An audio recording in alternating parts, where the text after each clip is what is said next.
नमस्कार, राधे राधे। आज मैं आपको कक्षा 11 हिंदी के काव्यखंड का पाठ 3 तुलसीदास द्वारा विरचित गीतावली की पद्यांश नंबर 2। पिछले वीडियो में मैंने पद्यांश नंबर 1 पढ़ाया था। आज पद्यांश नंबर 2 देखिए।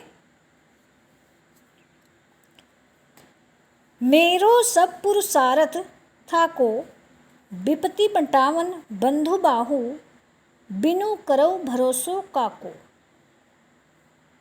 सुनो सुग्रीव सोचे हूँ मोह पर फेरियो बदन विधाता।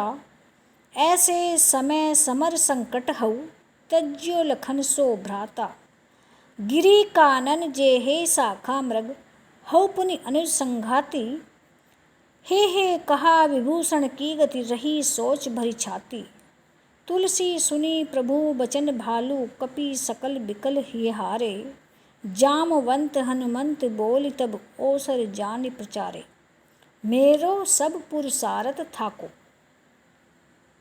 इन पंक्तियों में लंका युद्ध के समय लक्ष्मण के मेघनाद शक्ति लग जाने पर श्री राम के विलाप और उनकी मार्मिक दशा का चित्रण हुआ है। श्री राम एक सामान्य व्यक्ति के समान विलाप करते हुए उपस्थित जनों के सामने कहते हैं कि मेरा संपूर्ण पुरुषार्थ थक चुका है। विपत्ति को बांटने वाली भाई रूपी भुजा के बिना अब मैं किसका विश्वास करूं। वे कह रहे विपत्ति बटा मुसीबतों को बांटने वाला बंधु भाई बाहु भुजा बिनु करो भरोसा काकू, उसके बिना मैं किस पर भरोसा करूं। वे आगे कहते हैं सुनो सुग्रीव सोचे हूँ मोह पर फेरियो बदन विधाता। वे कह रहे हैं कि वे सुग्रीव को संबोधित करते हुए कहते हैं कि हे सुग्रीव सुनो, मैं सच कहता हूँ कि मुझसे विधाता ने मुँह फेर लिया है। वे आगे कहते हैं ऐसे समय समर संकट हऊ तजो लखन सो भ्राता। इसलिए इस विपरीत समय में जबकि युद्ध का संकट उपस्थित है मैंने लक्ष्मण जैसे भाई को खो दिया है। अब मैं क्या करूँगा, अब मेरा क्या होगा। वे आगे कहते हैं हवे कहा विभीषण की गति रही सोच भरी छाती। अब वे कह रहे हैं कि अब वानर तो वनों और पर्वतों पर चले जाएंगे और मैं अपने भाई का साथी बन जाऊंगा, अर्थात मेरी भी मृत्यु हो जाएगी। यह सोचकर मेरी छाती भर आती है, मुझे बहुत दुख होता है कि अब उस विभीषण का क्या होगा जिसे मैंने राजा बनाने का वचन दिया था। वे कहते हैं कि तुलसी सुनी प्रभु वचन भालु कपि सकल विकल ही हारे। जामवंत हनुमंत बोली तब ओसर जानि प्रचारे। तुलसीदास जी कहते हैं कि प्रभु श्री राम के करुण वचनों को सुनकर सारे भालू और वानर हृदय से दुखी हो जाते हैं, बहुत उदास हो जाते हैं सभी।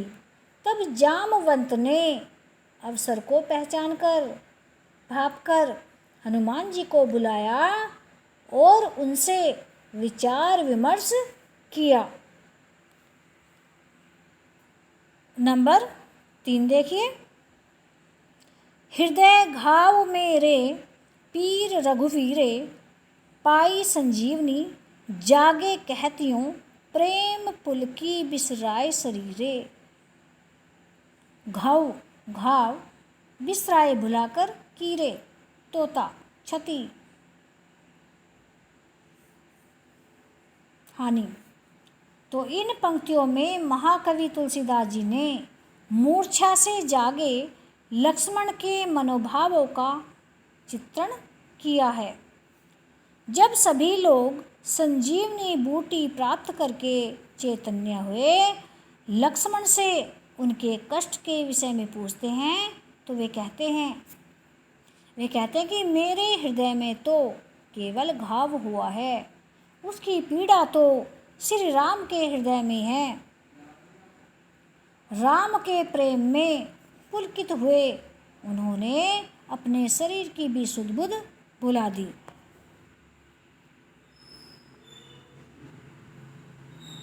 वे आगे कहते हैं, मोही कहा बूझत पुनि पुनि जैसे, पाठ अर्थ चर्चा कीजिए। शोभा सुख क्षति लाहू भूप कहें, केवल कांति मोल हीरे। तुलसी सुनी सो मित्र बचन सब, धरि न सकत धीरो धीरो। उपमा राम लखन की प्रीति की, क्यों दीजे खीरे नीरे। तो मोही कहा बूझत पुनि पुनि जैसे, आठ अर्थ चर्चा कीरे। वे कह रहे हैं कि आप लोग मुझसे बारंबार क्या पूछते हो? जो पूछना है श्री राम से पूछिए।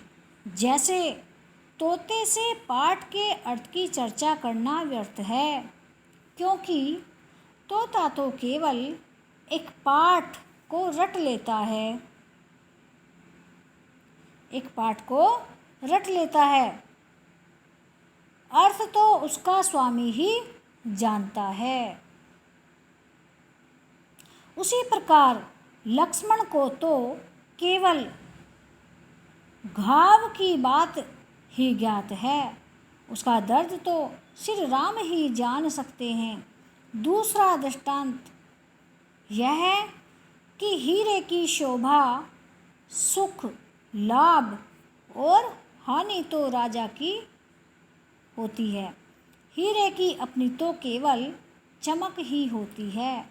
तुलसीदास जी कहते हैं कि सुनी सो मित्र बचन सब धरि न सकत धीरो धीरे। उपमा राम लखन की प्रीति की, क्यों दीजे खीरे नीरे। तुलसीदास जी कहते हैं कि सुमित्रा